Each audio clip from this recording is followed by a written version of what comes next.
ये एक detailed one shot series है, डिस्क्लेमर खुद पढ़ लेना। भाईजान, क्या आप मकसद के लिए तैयार हैं? मैं तैयार हूँ जनाब। क्या आप इंडिया से हैं? ये ले मकसद एक रैप्टा मारा ना सड़क पे देगा। मजाक ना करें जनाब।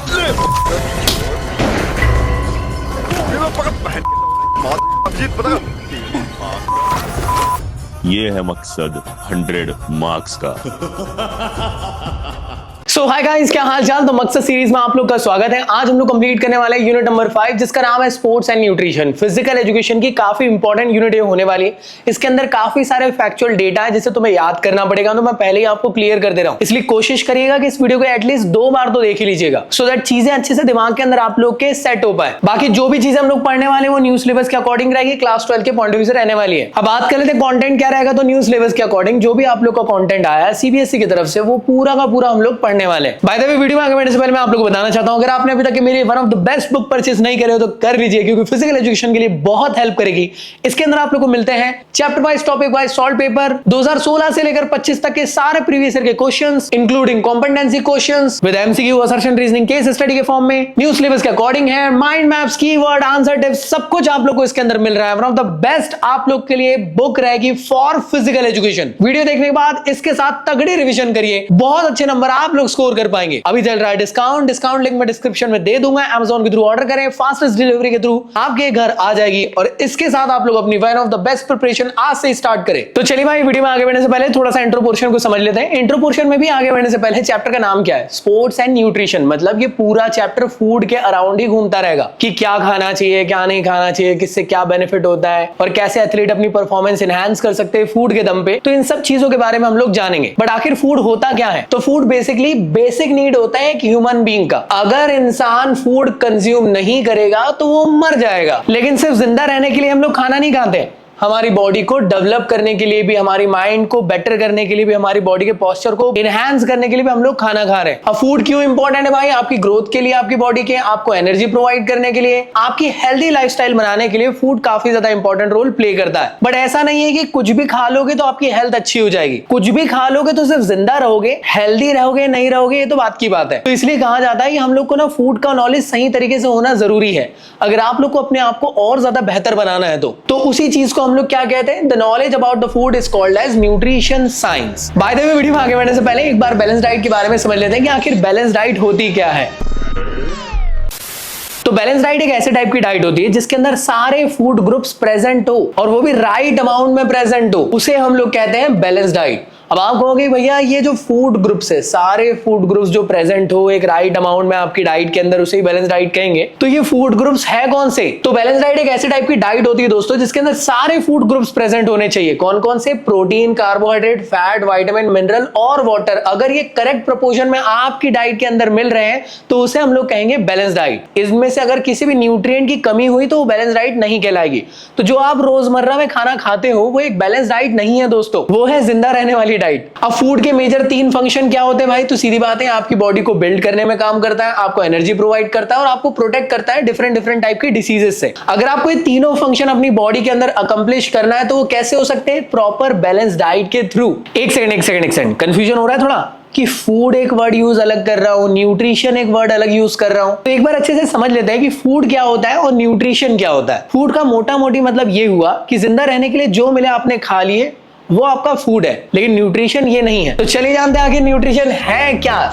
जैसे दीदी खाना खा रही है, अगर ये फिट रहेगी या मोटी रहेगी, स्क्रीन में कैसे दिखेगी, वो डिपेंड करता है उनके न्यूट्रिशंस पे कि वो कैसा फूड कंज्यूम कर रही है। तो सिंपल वे में अगर मैं आप लोग को कहूं तो फूड मतलब जो सर्वाइवल के लिए जो मिले आपने खा लिए वो फूड है। लेकिन न्यूट्रिशन की अगर बात करूं तो न्यूट्रिशन एक डायनामिक प्रोसेस होती है दोस्तों, जहां पे आप लोग फूड को तो कंज्यूम कर रहे हो, लेकिन सिर्फ और सिर्फ जिंदा रहने के लिए नहीं, अपनी बॉडी को हेल्दी रखने के लिए और अपनी बॉडी को नरिश करने के लिए। अगर आप प्रॉपर न्यूट्रिशन अपनी बॉडी को दोगे तो आप हेल्दी रहोगे, आपका बॉडी स्ट्रक्चर अच्छा रहेगा, आपकी स्किन ग्लो करेगी, आपकी एजिंग स्लो डाउन हो जाएगी, और ऐसे ढेर सारे बेनिफिट्स आप लोग को मिलते हैं। अब ये न्यूट्रिशंस मिलते कैसे? तो जो भी आप लोग फूड कंज्यूम करते हो, ऐसा फूड जो कि एक बैलेंस डाइट के फॉर्म में, उसके थ्रू डिफरेंट न्यूट्रिएंट्स आप लोग को मिलते हैं जो आपकी बॉडी पार्ट्स में जाते हैं और आप लोग को बेटर बनाते हैं। तो वापस एक और बार जल्दी से रिवाइज कर लेते हैं। तो न्यूट्रिशन क्या है दोस्तों? न्यूट्रिशन एक ऐसी कॉम्प्लेक्स प्रोसेस है जहां पे आप लोग फूड को कंज्यूम कर रहे हो सिर्फ और सिर्फ जिंदा रहने के लिए नहीं, अपनी बॉडी को नरिश करने के लिए, अपनी बॉडी को बिल्ड करने के लिए, अपनी बॉडी को एनर्जी प्रोवाइड करने के लिए और साथ ही साथ सेफगार्ड करने के लिए from the different type of diseases जो आपकी बॉडी को खराब कर सकते हैं। अभी थोड़ी देर पहले हम लोगों ने न्यूट्रिशन समझ लिया, अब समझ लेते हैं कि आखिर न्यूट्रिएंट क्या चीज है। तो न्यूट्रिएंट बेसिकली केमिकल इंग्रेडिएंट होते हैं जिसको आप लोग अपनी बॉडी के अंदर एक स्पेसिफिक प्रोपोर्शन में कंज्यूम करते हो, जिसकी वजह से बॉडी के अंदर डिफरेंट टाइप की एक्टिविटीज हो पाती है। किस टाइप की एक्टिविटी?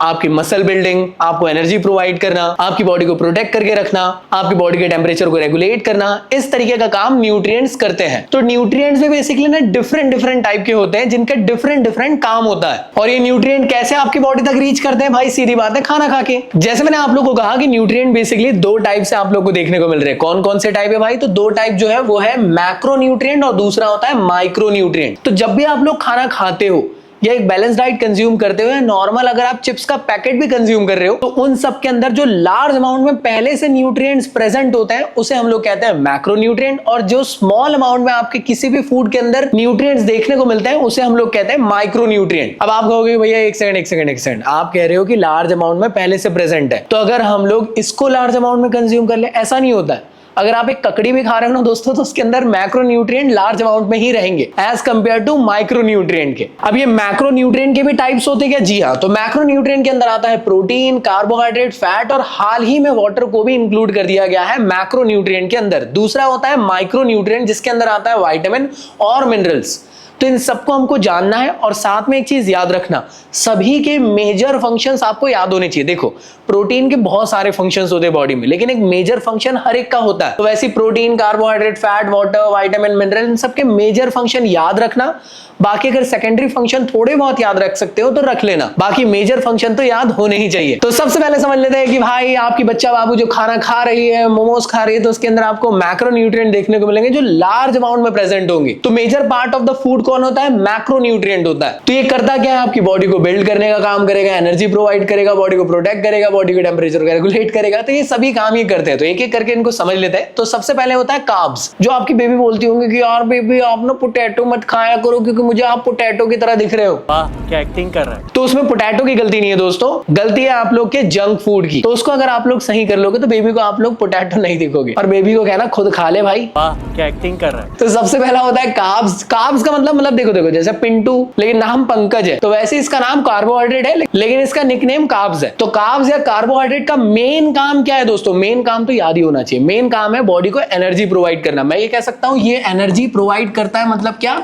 एक किस्म से बॉडी को फ्यूल प्रोवाइड करने का काम करता है। तो ब्रेकअप के टाइम पे ये चीजें आप लोग को देखने को मिलती होंगी कि आप लोग खाना पीना त्याग देते हो, वो देखिए अब ये पागल जी नहीं पाएगा, और आप रोते रहते हो कि वो मेरी जिंदगी से क्यों चली गई, चक्कर आ रहे हैं। रोम रोम भाइयों। तो आपको लग रहा है कि जब वो आपकी जिंदगी में आ जाएगी तो आपकी बॉडी के अंदर एनर्जी आ जाएगी। गलत बात है। तो अगर आपके दोस्त समझदार है तो उस टाइम पे आपको तुरंत ग्लूकोज पिलाएंगे और आपको ये रियलाइज कराएंगे कि भाई तेरी जिंदगी में तेरी बॉडी को कार्ब्स की जरूरत है, उसकी नहीं। एक जाएगी दूसरी आएगी। भैया कैसे ऐसी बातें कर लेते हो यार, ब्रेकअप का बहुत दर्द होता है, आपको क्या मालूम जकी भैया। एक चीज आप लोग को याद रखनी है कि 1 ग्राम ऑफ कार्ब्स के अंदर आप लोग को 4 कैलोरी देखने को मिलती है। इसके अलावा कार्ब्स का मेन काम क्या है? एनर्जी प्रोवाइड करना। इसके अलावा डाइजेशन के लिए भी काफी ज्यादा हेल्पफुल होता है। दूसरी चीज ये इजीली डाइजेस्ट हो जाता है आपकी बॉडी के अंदर। एक केला लो, खा लो और तुरंत एनर्जी मिल जाती है। अब इतना टेक्निकल लैंग्वेज में नहीं जाना है कि वो कैसे हो रहा है, क्या हो रहा है। फिजिकल एजुकेशन का पेपर मेरे भाई, बेसिक चीजें मालूम रहेगी, लेकिन वो भी फैक्चुअल वाली, तो आराम से आप लोग आंसर फ्रेम कर सकते हो। इसके अलावा एक और चीज याद रखना, कार्ब्स जो है वो इंक्रीज करता है absorption capacity of calcium in the intestine. Carbohydrate काफी ज्यादा इंपॉर्टेंट फंक्शन रोल प्ले करता है फॉर ब्रेन फंक्शनिंग के लिए भी। इसके अलावा ये आपका मूड बेटर करता है, मेमोरी अच्छी रखता है और आप लोग को बहुत कुछ करता है। बस इतना ही याद रख लो, खत्म। इसके अलावा कौन कौन से सोर्सेस से मिल सकते, तो आपकी मर्जी, अगर आपको लगे तो 2-4 याद रख लेना, लाइक राइस हो गया, व्हीट हो गया, मैंगो हो गया, ड्राई पीस हो गया। इसके अलावा अगर आपको लगे तो यार डेट से याद रख सकते हो। वो डेट नहीं दोस्तों जिस दिन आपका दिल टूटा था, बेटा मस्ते नहीं, खजूर की बात कर रहा हूं। शुगर के अंदर आप लोगों को कार्बोहाइड्रेट मिलेगा। रहेगा। तो बेसिकली कार्ब्स के दो टाइप होते हैं, मतलब कार्बोहाइड्रेट के दो टाइप होते हैं। पहला होता है सिंपल कार्बोहाइड्रेट, दूसरा होता है कॉम्प्लेक्स कार्बोहाइड्रेट। दोनों को अच्छे से समझ लेते हैं। सिंपल कार्बोहाइड्रेट वाटर सॉल्युबल होता है दोस्तों, साथ ही साथ क्रिस्टलाइन नेचर का होता है और स्वाद में मीठे होते हैं, स्वाद में। एग्जाम्पल के तौर पे हम लोग शुगर को ही सिंपल कार्बोहाइड्रेट भी कह सकते हैं। तो जो भी खाने में आपको मीठा लगता है तो वो समझ लेना डायरेक्टली वो सिंपल कार्बोहाइड्रेट है। एग्जांपल के तौर पे glucose, fructose, sucrose, lactose. Complex carbohydrate ऐसे नहीं होते। ये पहली बात तो वाटर सॉल्युबल भी नहीं है, क्रिस्टलाइन नेचर में भी नहीं और स्वाद में बिल्कुल भी मीठे नहीं होते। इनके एग्जांपल की बात करें तो स्टार्च, ग्लाइकोजन और सेल्यूलोज होते हैं। मैंने यहाँ पे दो चार्ट आप लोग को दे दिया हूं, ये सभी के सभी कॉम्प्लेक्स कार्ब्स है, ये सभी के सभी सिंपल कार्ब्स है। चलिए बात कर लेते हैं अगले हमारे इंपॉर्टेंट मैक्रोन्यूट्रिएंट के बारे में, जिसका नाम है प्रोटीन। तो प्रोटीन है क्या? बेसिकली प्रोटीन का मेजर काम क्या है? जैसे कार्ब्स का एनर्जी था, इसका काम क्या है? आपकी बॉडी को बिल्ड करना, मतलब मसल्स को बिल्ड करने का काम प्रोटीन का होता है। भैया मैं तो जिम जाती ही नहीं हूं, मैं क्यों प्रोटीन लूं? अबे यार कैसी बात कर रही हो यार। जो आपकी नाजुक नाजुक मसल्स है ना आपकी बॉडी के अंदर, उसको भी बनाने का काम यही करता है। बट डेली हर इंसान को जितना उसका वेट है उतने ग्राम का प्रोटीन जरूर लेना चाहिए, जिससे कि वो अपने आप को मेंटेन कर सके। समझे क्यूटी? तो प्रोटीन का सिर्फ यही काम है कि वो मसल बिल्डिंग के काम आता है? नहीं, वो नेल्स की ग्रोथ के लिए भी काम आता है, साथ में आपकी बालों की ग्रोथ के भी काम आता है, आपकी बॉडी के अंदर सेल्स को ये बनाता है, हार्मोन्स को बिल्ड करने का काम करता है। मैं ये कह सकता हूं कि बॉडी का हाफ वेट जो है वो प्रोटीन से ही मिलकर बना है। तो डिफरेंट टाइप के एंजाइम, हार्मोन, एंटीबॉडीज ये बनाता है। Protein regulate the amount of acid and salt in our body, it regulate the water balance in the body, it regulate the flow of cellular fluid, it maintain its continuity by carrying oxygen and carbon dioxide. जैसे आप लोगों को मैं थोड़ी देर पहले बताया, carbohydrate जो होते हैं वो डायरेक्टली आपकी बॉडी के अंदर डाइजेस्ट हो जाते हैं जल्द से जल्द, लेकिन प्रोटीन के साथ ऐसा नहीं होता। ये धीरे धीरे डाइजेस्ट होते हैं आपकी बॉडी के अंदर। सबसे पहले एमिनो एसिड में ब्रेक डाउन होते हैं, फिर आपकी बॉडी के अंदर जाते हैं। इसके अलावा एक और चीज याद रखना, जब भी आप प्रोटीन रिच डाइट कंज्यूम करते हैं तो कोशिश रखिएगा कि आप लोग ढेर सारे फाइबर्स वगैरह भी कंज्यूम करें। ये ना प्रोटीन के डाइजेशन के लिए काफी हेल्पफुल होते हैं। स्पेशली अगर मैं नॉनवेज सोर्स की बात करूं तो सबसे चीपेस्ट सोर्स होता है और सबसे बेस्ट सोर्स होता है प्रोटीन का। उसके बाद चिकन को हम लोग कंसीडर करते हैं one of the best source जो कि आपको प्रोटीन का देखने को मिलता है। हाँ मैं जानता हूं कि वेज सोर्स में पनीर भी होता है, लेकिन पनीर ना उतना ज्यादा इजीली डाइजेस्ट आपकी बॉडी के अंदर नहीं हो पाता। लेकिन ठीक है, नॉनवेज जो कंज्यूम नहीं कर सकते तो वेज कंज्यूम करें। बट अगर आप लोग को हाई क्वालिटी प्रोटीन कंज्यूम करना है तो आप वे प्रोटीन भी कंज्यूम कर सकते हो जो डब्बे में आता है। आपने देखे होंगे मार्केट के अंदर कई सारे ऐसे अंकल है जो आपको आके ज्ञान देने लग जाएंगे कि भाई जिम जा रहे हो लेकिन याद रखिएगा वो डब्बे मत खाइएगा, डब्बे खाने से भाई किडनी खराब होती है, बॉडी खराब होती है, मर जाते हैं, कैंसर हो जाता है। सब गलत है। वे प्रोटीन वो मिल्क का बाई प्रोडक्ट है और सबसे बेस्ट एब्जॉर्बिंग प्रोटीन होता है वे प्रोटीन। तो अगर वेज सोर्स वालों के पास इतने ऑप्शंस अवेलेबल नहीं है तो वो वे प्रोटीन एक स्कूप रोज पिया करें, चाहे आप एथलीट हो या नॉन एथलीट, जिससे आपकी बॉडी का बिल्डिंग स्ट्रक्चर सही रहेगा। और वे प्रोटीन में ज्ञान देने वाले वो अंकल रहते हैं जो खुद रोज गुटखा खा खा के अपना जबड़ा खराब कर दिए हैं और थूक थूक के पूरी रोडे खराब कर रहे हैं। बोलो जुबा केसरी। तो अगला इंपॉर्टेंट मैक्रोन्यूट्रिएंट इसका नाम है फैट। तो फैट क्या होता है दोस्तों? तो फैट बेसिकली ना आपकी बॉडी के किस्म से रिजर्व सोर्स के फॉर्म में एनर्जी को रखता है। अब आप कहोगे एक सेकंड, कार्ब्स के अंदर एनर्जी थी, फैट कैसे एनर्जी दे रहा है? तो ऐसे एग्जांपल के तौर पे समझने की कोशिश करो कि मान लो आप लोगों ने बहुत सारा कार्ब्स कंज्यूम कर लिए, मतलब जितना कार्ब्स उससे चाहिए था उतना बॉडी ने एनर्जी के फॉर्म में ले ली। तो होता क्या है, जब आप एक्सेसिव कार्ब्स कंज्यूम करते हो तो आपकी बॉडी बचे हुए कार्ब्स को बॉडी से जाने नहीं देती है, उसको स्टोर कर लेती है फैट के फॉर्म में, कि जब बॉडी को रिक्वायर्ड होगी एनर्जी तो इस फैट के थ्रू बॉडी को एनर्जी प्रोवाइड होगी। आई होप क्लियर है। तो लड़कियों, फैट बहुत ज्यादा इंपॉर्टेंट होता है, इसको कंप्लीटली इग्नोर मत किया करो। अगर आप सही अमाउंट में फैट कंज्यूम करते हो तो ये आपकी स्किन को हेल्दी रखेगा, आपके टेम्परेचर को रेगुलेट करेगा, जिससे आपके बॉयफ्रेंड की जिंदगी में शांति रहेगी। बाकी काफी सारे ऐसे इंपॉर्टेंट विटामिन है लाइक ए, डी, ई, के, इन सब को आपकी बॉडी के अंदर डाइल्यूट होने के लिए फैट की जरूरत पड़ती है। तो अगर आप ये कंज्यूम नहीं करोगे तो ये डाइल्यूट नहीं होंगे। इसके अलावा फैट ना रिड्यूस करता है रिक्रिएशन ऑफ गैस्ट्रिक जूस का, और it is also helpful in the contraction and extension of small intestine. साथ ही साथ दोस्तों एक और चीज याद रखिएगा, आपके इंटरनल ऑर्गन्स को प्रोटेक्ट करने का काम करता है। इन सब के अलावा जो भी जॉइंट्स रहते हैं वहां पे जो फ्लूइड मेंटेन रहता है ना दोस्तों, उसमें भी फैट बहुत ज्यादा हेल्प करता है। हो सकता है आपको आज के टाइम में भी ऐसे करते होंगे, कट कुट आवाजें आती होगी आपकी बॉडी के अंदर।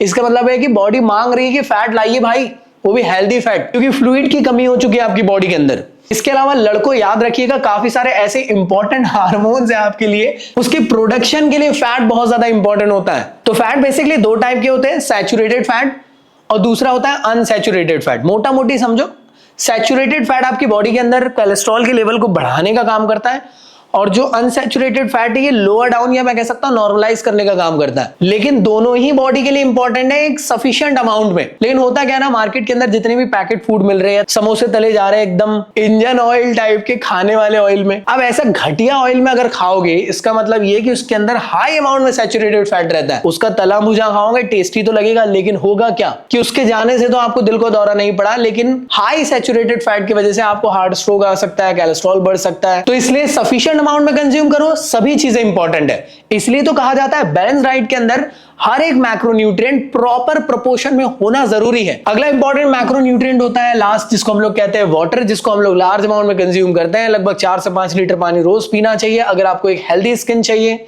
लड़कियां कितना भी आप लोग ऊपर से सेरम लगा लो, कितना भी आप लोग लेजर ट्रीटमेंट करा लो, पानी अगर आप लोग सही पियोगे तो आपकी स्किन ग्लो करेगी, आप दिखोगे और ज्यादा अट्रैक्टिव।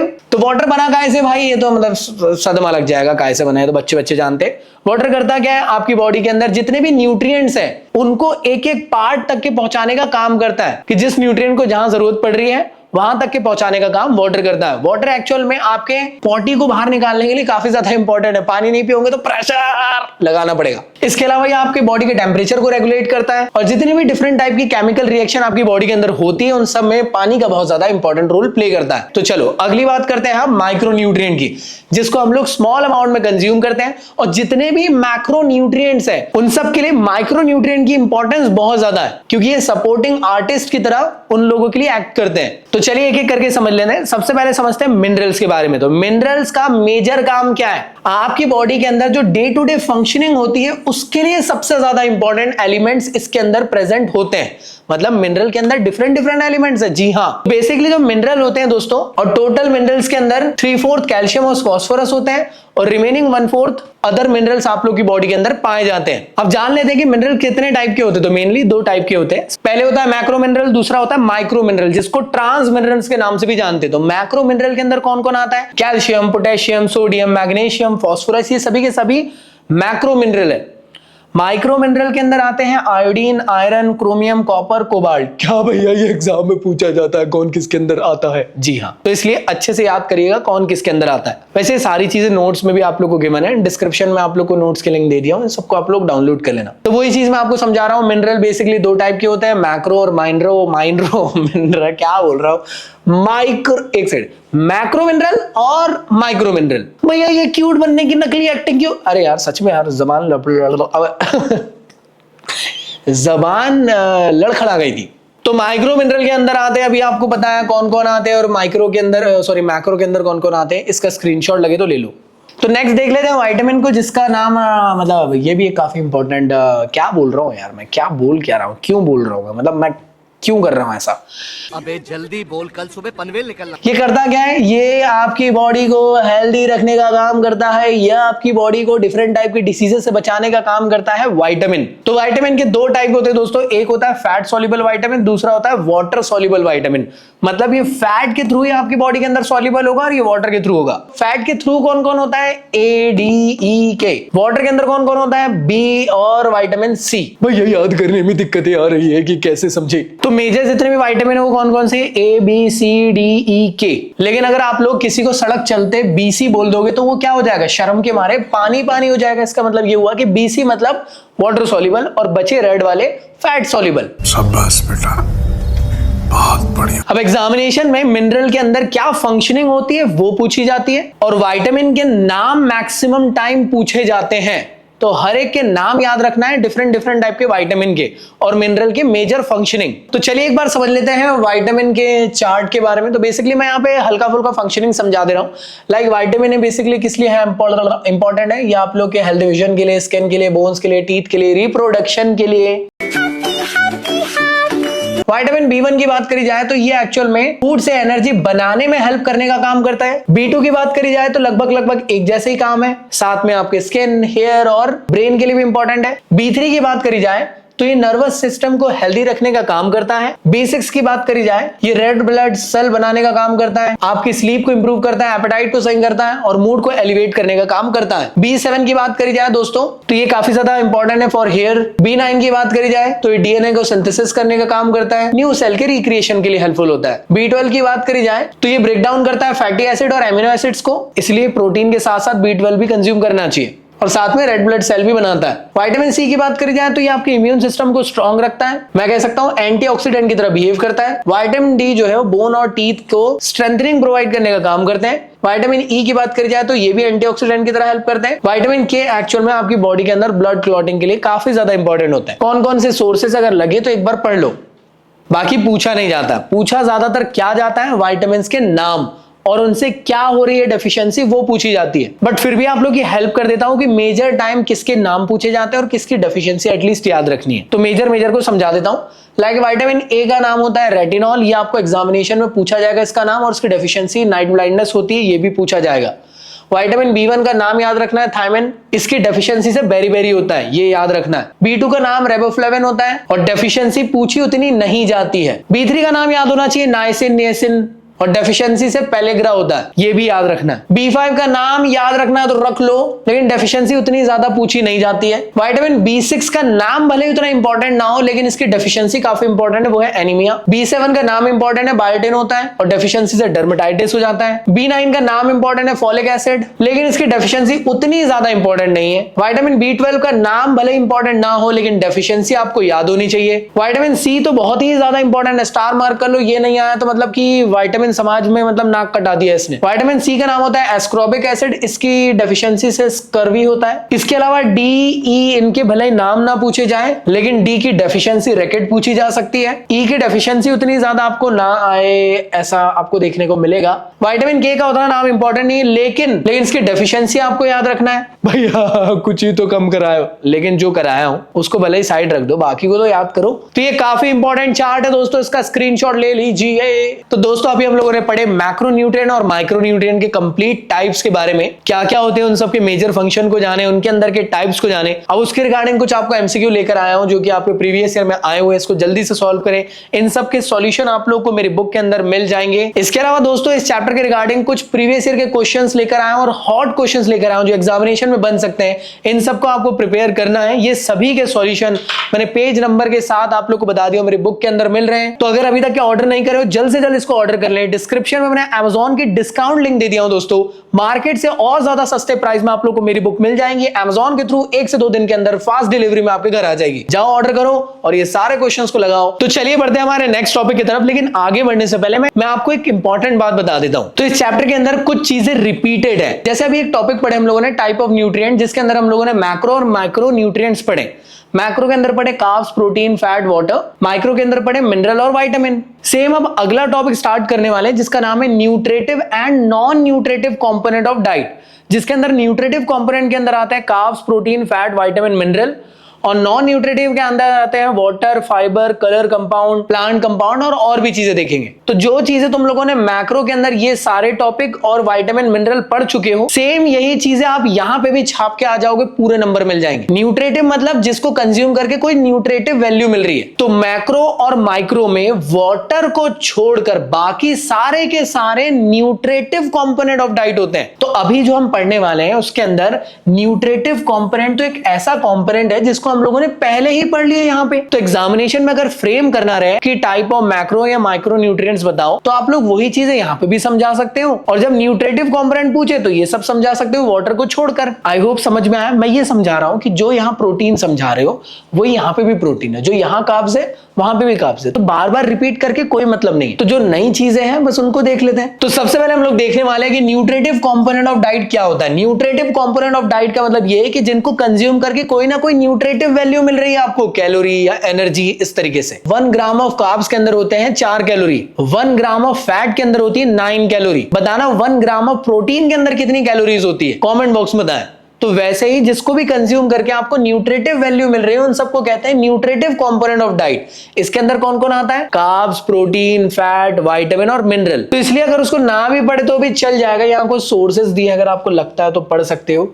मिनरल के बारे में हम लोगों ने डिटेल में नहीं समझे तो एक बार देख लेते हैं। मिनरल के अंदर सबसे पहला होता है कैल्शियम। ये आप लोग के लिए बहुत ज्यादा इंपॉर्टेंट होता है टीथ और बोन्स के लिए, इसकी डेफिशिएंसी से रिकेट हो सकता है। फास्फोरस भी दोस्तों टीथ और बोन के लिए इंपॉर्टेंट होता है। आयरन की वजह से हीमोग्लोबिन का फॉर्मेशन होता है, डेफिशिएंसी से एनीमिया हो जाता है। आयोडीन की बात करी जाए तो थायराइड ग्लैंड के लिए इंपॉर्टेंट है, डेफिशिएंसी से गॉइटर होता है, इंपॉर्टेंट है ये भी। सोडियम आपकी बॉडी के अंदर वाटर बैलेंस बनाकर रखता है और मसल कॉन्ट्रैक्शन के लिए इंपॉर्टेंट है। पोटेशियम की डेफिशिएंसी से होती है वीकनेस ऑफ द मसल्स या एडिसन्स डिसीज। सल्फर आपकी बॉडी के अंदर सेल्स की हेल्प करता है और नेल्स और हेयर्स के फॉर्मेशन में हेल्प करता है। बाकी विटामिन के बारे में तो हम लोगों ने पढ़ ही लिए, मुझे नहीं लगता कि हमको यहाँ दिक्कत आएगी। और न्यूट्रिटिव कंपोनेंट के अंदर वही चीजें ही समझाना है, कार्ब्स भी वही समझाना है, प्रोटीन भी वही समझाना है, फैट भी, मिनरल भी, विटामिन भी, जो अभी थोड़ी देर पहले मैक्रो माइक्रो के अंदर जो सब टॉपिक के फॉर्म में समझे थे वही यहाँ पे भी समझा दोगे, पूरे नंबर मिल जाएंगे। अब देख लेते हैं non nutritive component of diet क्या होते हैं। Non nutritive component of diet वो डाइट के कंपोनेंट होते हैं जिसको कंज्यूम करके कोई आपको न्यूट्रिटिव वैल्यूज नहीं मिल रहे। तो सबसे पहला होता है दोस्तों, उसका नाम है फाइबर। फाइबर सबसे important non nutritive component of diet होता है। जैसे मैंने कहा था प्रोटीन के साथ फाइबर्स कंज्यूम करना चाहिए। ऐसा क्यों? क्योंकि ये डाइजेशन के लिए बहुत ज्यादा इंपॉर्टेंट रोल प्ले करता है। अगर इसको कंज्यूम नहीं करोगे तो आपके पेट के अंदर कब्ज हो सकता है, मतलब कॉन्स्टिपेशन। इसके अंदर कोई न्यूट्रिटिव वैल्यू नहीं होती है। ये आपके फूड के बल्क को बढ़ाने का काम करता है। एक एप्पल है, उसका अगर जूस निकालोगे तो तुसा निकलेगा, लेकिन जो बचा हुआ उसका जो पोर्शन रहेगा दोस्तों, जो उस एप्पल के बल्क को बढ़ा रहा था वो था फाइबर। तो फाइबर बेसिकली आपको सैलेड्स में, फ्रूट्स में देखने को मिलता है, तो इसलिए इसको कंज्यूम करना जरूरी है। इसके अलावा इसके भी दो टाइप होते हैं, एक होता है सॉल्युबल फॉर्म के जो वाटर सॉल्युबल होते हैं, इनसॉल्युबल मतलब जो वाटर सॉल्युबल, बस इतना भी याद रख लोगे सफिशिएंट। फाइबर का एक और नाम होता है दोस्तों रफेज, याद रखना। इसके अलावा दूसरा नॉन न्यूट्रिटिव कंपोनेंट राइट है वो है वाटर, जिसको हम लोगों ने पहले भी पढ़ चुके हैं। एक और बार रिवाइज कर लेते हैं कि वाटर जो है बेसिकली काफी इंपॉर्टेंट रोल प्ले करता है हमारे बॉडी के टेम्परेचर रेगुलेट करने के लिए। ब्लड लगभग 90% वाटर से ही बना हुआ है। बॉडी के अंदर जो लुब्रिकेंट, आपके स्किन को मॉइस्चराइज करना, बॉडी को प्रोटेक्ट करना फ्रॉम द शॉक, ये सब काम कौन करता है? वाटर करता है। 20% हम लोग खाने के थ्रू वाटर को कंज्यूम कर लेते हैं और 80% डायरेक्टली पीकर। इसके अलावा अगला जो नॉन न्यूट्रिटिव कंपोनेंट राइट है उसका नाम है कलर कंपाउंड। कलर कंपाउंड सिर्फ और सिर्फ फूड को अट्रैक्टिव बनाने का काम करता है। जैसे जलेबी के अंदर कलर डाल दिया जाता है ऑरेंज, तो और ज्यादा अच्छी दिखती है, ऐसा लगता है कि दिल करता है कि बस खा लो उसको। तो वो काम कौन करता है? कलर कंपाउंड करता है। ये नेचुरल पिगमेंट के थ्रू भी बना सकते हैं इसको, या फिर आर्टिफिशियली फॉर्म में भी इसको बनाते हैं। सिर्फ और सिर्फ अट्रैक्टिव बनाने का काम कर रहा है और कुछ भी नहीं। अगला है दोस्तों फ्लेवर कंपाउंड, जो बेसिकली ना हो सकता है न्यूट्रिटिव या नॉन न्यूट्रिटिव फॉर्म से डिराइव हुआ है, मतलब कि या तो उसको फ्रूट्स के थ्रू बनाया गया है या फिर केमिकल्स के थ्रू बनाया गया है। जैसे रसना पीते होंगे तुम लोग, तो एक फ्लेवर आता है ना, वो ही है फ्लेवर कंपाउंड। अगला होता है प्लांट कंपाउंड, जिसे हम लोग कंसीडर करते हैं नॉन न्यूट्रिटिव के अंदर। तो प्लांट कंपाउंड के अंदर कौन कौन आते हैं? टी, कॉफी, इन सब के अंदर कैफीन होते हैं। ये सभी के सभी प्लांट कंपाउंड है दोस्तों। तो ये सभी के सभी थे आप लोग के नॉन न्यूट्रिटिव कंपोनेंट के बारे में जो अभी हम लोगों ने समझे। अगला टॉपिक है जिसका नाम है हेल्दी वेट क्या चीज है। याद है सबसे पहला टॉपिक पढ़े थे बैलेंस डाइट।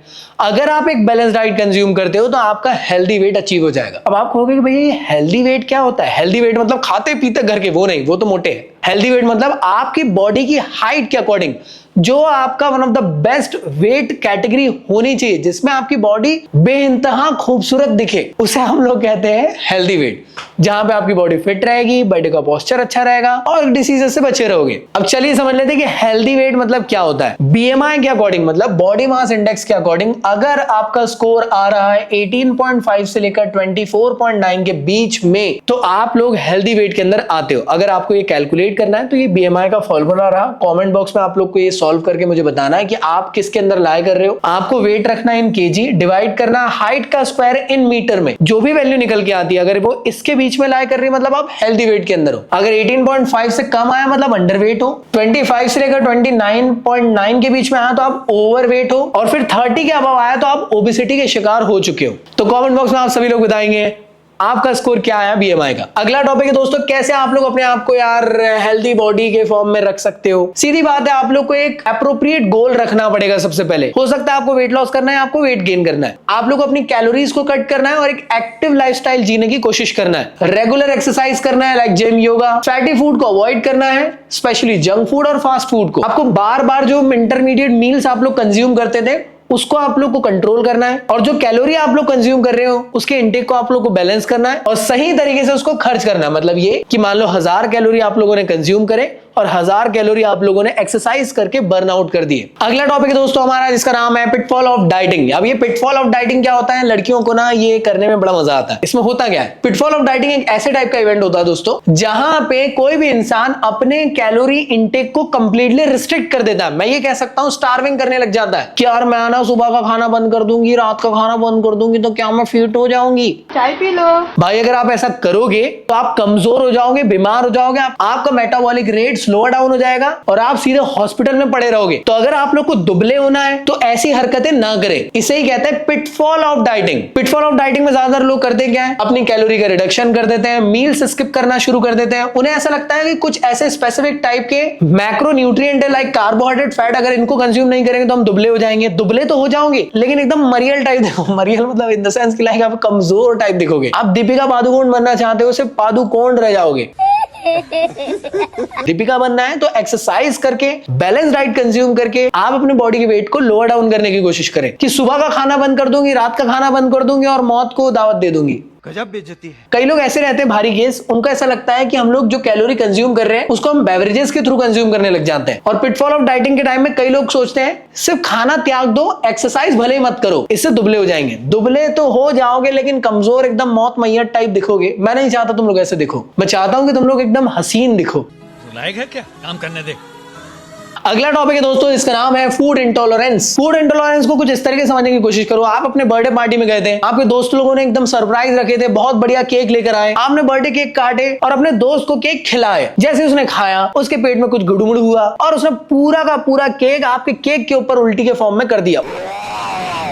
लेकिन उसके अंदर ऐसी क्या दिक्कतें आई उसके पेट के अंदर जिससे उसको केक के ऊपर वॉमिटिंग करनी पड़ी? उसके पीछे का रीजन है फूड इंटॉलरेंस। तो कई लोगों को कुछ ऐसे सर्टेन फूड या मैं कह सकता हूं कुछ एलिमेंट्स हैं जो उनकी बॉडी सही तरीके से डाइजेस्ट नहीं कर पाती है। मैं ये कह सकता हूं कि जो डाइजेस्टिव एंजाइम्स है उसको ब्रेक डाउन नहीं कर पाते खाने को, और वो खाना नीचे से आने की जगह ऊपर से आ जाता है जहां से खाए थे। तो उस टाइप की कंडीशन को कहते हैं फूड इंटॉलरेंस, जहां पे आपकी बॉडी फूड को प्रॉपरली एब्जॉर्ब नहीं कर पाती डाइजेशन सिस्टम के थ्रू और वॉमिटिंग के थ्रू ये बाहर हो जाता है। ऐसा क्यों हो रहा है? हो सकता है कि यार आपकी बॉडी के अंदर जो डाइजेस्टिव एंजाइम्स है उनकी कमी है, या फिर हो सकता है जो एंजाइम्स है सही तरीके से फूड को ब्रेक डाउन नहीं कर पा रहे। सिम्टम्स की बात अगर मैं करूं तो वॉमिटिंग होना, गैस होना, मॉर्निंग सिकनेस, एसिडिटी, पेट में दर्द, डायरिया, हेडेक होना, क्रैम्प होना, इस टाइप की कंडीशंस आपको देखने को मिलती है फूड इंटॉलरेंस के अंदर। आई होप आपको समझ में आ गया और माफी चाहता हूं केक खराब करने के लिए। सेकंड लास्ट टॉपिक की तरफ बढ़ते हैं जिसका नाम है फूड मिथ। मतलब हमारे इंडिया में या वर्ल्ड में कई सारे ऐसे मिथ्स आपको देखने को मिलेंगे, इसको इसके साथ खाए तो ऐसा हो जाएगा। तो इनमें से कुछ मिथ्स को हम लोग बस्ट कर लेते हैं जो हमारे एग्जामिनेशन में देखने को मिल सकते हैं कि भाई कार्ब्स कंज्यूम करके आप मोटे हो सकते हो। गलत बात, कार्ब्स से मिलती है एनर्जी। कार्ब्स आप लोग को फैट नहीं देता है जिससे आप मोटे हो जाओगे, लेकिन बात ये भी सही है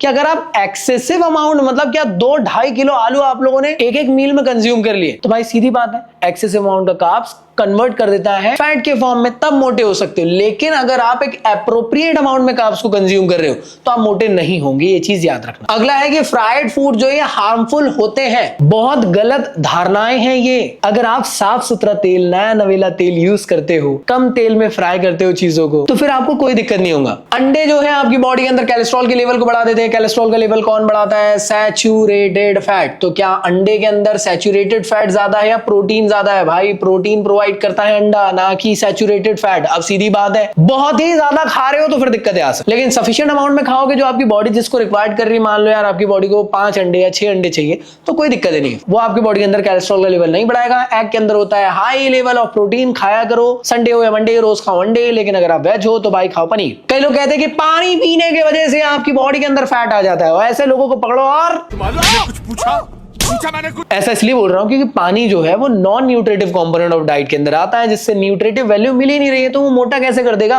हाँ वो बात अलग है कि आप फ्रीक्वेंटली पानी पीते रहते हो मील के बीच बीच में, होगा ये कि आपका जल्दी पेट भर जाएगा क्योंकि पानी ने ही मैक्सिमम जगह पेट के अंदर ले लेगा, तो खाना आप नहीं खा पाओगे। वो बात अलग है कि थोड़ी देर में फिर भूख लग जाएगी। इसके अलावा दूध नहीं पीना चाहिए आफ्टर ईटिंग द फिश। ऐसा मिथ है, अभी तक के इसको प्रूफ नहीं किया गया है। कई ऐसे मेरे दोस्त हैं, एक जैन फ्रेंड है मेरा, अब उसने तो कभी जिंदगी में फिश खाया नहीं होगा, बट उसको भी ये व्हाइट स्पॉट वाला प्रॉब्लम है। रिसर्च इसकी प्रॉपर वे में निकल के नहीं आई क्या सच में मिल्क के बाद फिश या फिश के बाद मिल्क खाने से व्हाइट स्पॉट वाली बीमारी होती है। उसका नाम मुझे याद नहीं आ रहा, मुझे कमेंट बॉक्स में आप ही लोग बता देना। तो चलिए बढ़ते हैं लास्ट टॉपिक की तरफ, जिसका नाम है importance of diet in sports. भाई यार, डाइट की इंपॉर्टेंट तो नॉर्मल इंसान के लिए भी इंपॉर्टेंट है, सेम ऐसी एथलीट उनकी हेल्थ इंपॉर्टेंट रोल प्ले करती है स्पोर्ट्स के लिए, तो सीधी बात है डाइट में इंपॉर्टेंट रोल प्ले करी। तो डाइट हर एक एथलीट के परफॉर्मेंस को एनहांस करने का काम करती है। प्रॉपर न्यूट्रिशन अगर डाइट में ले रहा है कोई भी एथलीट, चाहे वो प्रिपरेशन फेस हो, कॉम्पिटिशन फेस हो या रिकवरी फेस, हर एक फेस आसान हो सकता है उनका। न्यूट्रिशन क्यों इंपॉर्टेंट है प्लेयर्स के लिए? क्योंकि प्लेयर को लगती है लॉट ऑफ एनर्जी प्लेइंग के दौरान। सीधी बात है, हर प्लेयर को सफिशिएंट अमाउंट की एनर्जी की जरूरत पड़ती है, क्योंकि वो एक्सरसाइज कर रहे, खेल रहे, कूद रहे, उस टाइम पे लॉट ऑफ एनर्जी उनकी बॉडी के अंदर आनी ही चाहिए। तो उसका सप्लाई मेंटेन करके रखने के लिए आपको प्रॉपर डाइट कंज्यूम करना जरूरी है। जब वो एक्सरसाइज कर रहे हैं तो उनकी मसल्स ब्रेक डाउन हो रही है, बॉडी के अंदर ढेर सारे केमिकल रिएक्शंस हो रहे हैं, तो उन सभी के लिए एक बैलेंस डाइट होना जरूरी है, सो दैट उनका परफॉर्मेंस एनहांस हो पाए। ऐसा ना हो कि यार 2 दिन प्रैक्टिस करे, 3 दिन बीमार रहेगा। अब वो बीमारी की कंडीशन क्या रही कि आपने मील प्रॉपर नहीं लिए होंगे, क्योंकि एक्सरसाइज करोगे तो अपनी बॉडी को आप तोड़ रहे हो एक किस्म से, तो उसको रिकवर करने के लिए डाइट की जरूरत पड़ेगी ही पड़ेगी। अब जान लेते हैं कॉम्पिटिशन शुरू होने से पहले डाइट में क्या आप लोग को लेना चाहिए। तो हर एक स्पोर्ट्स पर्सन को एक ऐसी डाइट की तरफ जाना चाहिए जिसके अंदर हाई कार्बोहाइड्रेट आप लोग को देखने को मिल रहा है। एटलीस्ट 20 दिन पहले से ऐसे टाइप की डाइट आप लोग को कंज्यूम करना शुरू कर देना चाहिए, क्योंकि आपके बॉडी के अंदर ये ग्लाइकोजन के फॉर्म में स्टोर हो जाएगी और कंपटीशन के टाइम में काफी ज्यादा हेल्पफुल रोल प्ले करेगी। हर एक प्लेयर को अपनी बॉडी के अंदर फ्लूइड का लेवल को मेंटेन करके रखना चाहिए विद द कार्बोहाइड्रेट। जब कंपटीशन शुरू हो रहा है तो उससे लगभग 2 से 3 घंटे पहले आप लोग प्रॉपर अपनी बॉडी को हाइड्रेट कर लो और कार्बोहाइड्रेट रिच डाइट को कंज्यूम कर लो, क्योंकि वो आपको इंस्टेंट एनर्जी प्रोवाइड करेगी at the time of the competition. और कार्बोहाइड्रेट इसलिए कंज्यूम करने को भी बोल रहा हूं क्योंकि इजीली डाइजेस्ट हो जाता है आपकी बॉडी के अंदर। आप लोग फ्रेश फ्रूट के जूस पी सकते हो स्पोर्ट्स खेलने से पहले, क्योंकि वाटर के शॉर्टेज से भी बचाएगी और साथ ही साथ आपको एनर्जी भी देगी। जब आप कंपटीशन खेलने जा रहे हो उससे पहले आपको सफिशिएंट अमाउंट में डाइट कंज्यूम कर लेना है, क्योंकि खेलते टाइम में अगर आपको भूख लगेगी, एनर्जी नहीं रहेगी, तो कंपटीशन के दौरान आप लोग अपना बेस्ट परफॉर्मेंस नहीं दिखा पाओगे। जब कंपटीशन चल रहा हो उस दौरान क्या करना है, मान लो जो थोड़ी देर का गैप होता है ना खेलने के बीच में, उस दौरान आपको क्या कंज्यूम करना चाहिए। तो हर एक प्लेयर के अंदर लिक्विड की डेफिशिएंसी हो जाती है खेलते वक्त, तो उस टाइम पे आप लोग लेमन वाटर कंज्यूम कर सकते हो, जो आपकी बॉडी के अंदर सोडियम और कैल्शियम का बैलेंस को प्रॉपर बनाकर रखेगा, आपको चक्कर नहीं आने देगा। इसके अलावा आप लोग हो सके तो बनाना कंज्यूम कर सकते हो, फिर कार्बोहाइड्रेट रिच ड्रिंक पी सकते हो, बनाना शेक वगैरह, तो दैट ये शॉर्ट इंटरवल में आप लोग को इंस्टेंट एनर्जी दे देगा। वाटर का कंजम्पशन रखना है अपने बॉडी के अंदर, हो सके तो स्पोर्ट्स ड्रिंक वगैरह पी लो अगर आप अमीर खानदान से हो तो, या अगर मेरी तरह गरीब हो तो भाई आप पानी के साथ ग्लूकोज मिलाकर भी पी सकते हो, सो दैट आपकी बॉडी के अंदर शुगर का लेवल मेंटेन रहेगा और आपको इंस्टेंट एनर्जी हमेशा मिलते रहा करेगी। जब कंपटीशन खत्म हो जाए उस दौरान आपको कैसी डाइट लेना चाहिए, तो कंपटीशन खत्म होने के बाद आप लोग कोई भी लिक्विड डाइट भी कंज्यूम कर सकते हो, कोई दिक्कत नहीं है। फ्रेश फ्रूट का जूस पी सकते हो एट द रिकवरी टाइम, जिससे आपको एनर्जी मिलेगी, क्योंकि थक के आए हो इंस्टेंट एनर्जी की वापस से जरूरत पड़ेगी ना। लेकिन एक चीज याद रखना, जब खेल कर आते हो, कंपटीशन से आते हो, तो उस टाइम पे मसल्स लॉस हो जाता है, मसल्स ब्रेक डाउन हो जाता है, क्रैम्प्स आ जाता है, उन सबको रिकवर करने के लिए प्रोटीन रिच डाइट कंज्यूम करना जरूरी है, सो दैट वो आप लोग के डैमेज टिश्यूज को रिकवरी में हेल्प करेगी, रिपेयर में हेल्प करेगी। और खेलने के 1 से 2 घंटे बाद आप लोग को प्रॉपर डाइट कंज्यूम करना जरूरी है, जिसके अंदर प्रोटीन रिच डाइट होनी चाहिए विद कार्बोहाइड्रेट के साथ, जहां पे मसल लॉस आप लोग का प्रोटीन कवर कर देगा और एनर्जी के लिए कार्बोहाइड्रेट काम कर देगा। तो दोस्तों जो भी आज हम लोगों ने पढ़े उसके रिगार्डिंग आप लोगों को काफी इंपॉर्टेंट एमसीक्यूज मैं आप लोगों को यहां दिखा दे रहा हूं, प्लीज इसको करिएगा। ये इंपॉर्टेंट एमसीक्यू है और ये एक इंपॉर्टेंट असर्शन रीजनिंग का क्वेश्चन है, और अगर आप लोगों को इसका आंसर चाहिए तो मेरी बुक के अंदर आप लोगों को इसका आंसर मिल जाएगा। तो दोस्तों जो भी टॉपिक अभी हम लोगों ने पढ़े उसके रिगार्डिंग प्रीवियस ईयर और हॉट क्वेश्चंस मैंने आप लोगों के लिए ला दिया, one of the important question है, इन सबको आप लोग को घर पे अच्छे से प्रैक्टिस कर लेना। ये सभी के सभी क्वेश्चंस मेरी इस बुक के अंदर आप लोग को इसका सॉल्यूशन मिल जाएगा प्रॉपर वे में, मैंने बहुत अच्छे तरीके से इसके अंदर समझाया हूं। तो करना क्या है, पूरा वीडियो देख लियो, उसके बाद जितने क्वेश्चंस मैंने आप लोगों को कहा वो तो करना ही करना है, उसके अलावा ढेर सारे और भी क्वेश्चन आप लोगों को मेरे इस बुक के अंदर मिल रहे हैं। बस वीडियो देखने के बाद कंप्लीटली बुक से एक बार रिवाइज कर लो, 100 मार्क्स गारंटीड है। सो दोस्तों अगर आप लोगों को रिवीजन के लिए मेरे नोट्स चाहिए तो मेरे नोट्स के लिंक डिस्क्रिप्शन में मैंने आप लोग को दे दिया, डाउनलोड लिंक मिल जाएगी, आप लोग मेरे प्लेटफॉर्म की वेबसाइट या एप्लीकेशन से जाकर इनको डाउनलोड कर सकते हैं। बहुत तगड़े मेरे रिवीजन नोट्स हैं, इंटरेस्टिंग कलरफुल फॉर्म में, आप लोग की प्रिपरेशन में बहुत हेल्प करेंगे। तो अभी जाएं, इनको डाउनलोड करें और अपनी प्रिपरेशन आज ही इनके साथ स्टार्ट करें। तो चलिए एंड करते हैं आज के इस वीडियो को। आई होप वीडियो आप लोगों को अच्छा लगा होगा। इन सब के अलावा अगर आपको फिजिक्स या केमिस्ट्री पढ़ना है तो मेरे दोनों चैनल है, वहां पे भी मकसद सीरीज चल रही है, उनके थ्रू भी आप 12th की प्रिपरेशन कर सकते हो। टेलीग्राम के चैनल और व्हाट्सएप के ग्रुप को ज्वाइन कर लिएगा, सो दैट सारी अपडेट आपको क्लास रिगार्डिंग यहाँ पे मिलते रहेगी। तो चलिए एंड करता हूँ आज के इस वीडियो को, मिलता हूँ नेक्स्ट वीडियो में, जब तक के लिए गुड बाय। पढ़ाई करते रहो, सदा सेक्सी रहो मेरे स्टूडेंट्स, मेरी जान, बाय बाय।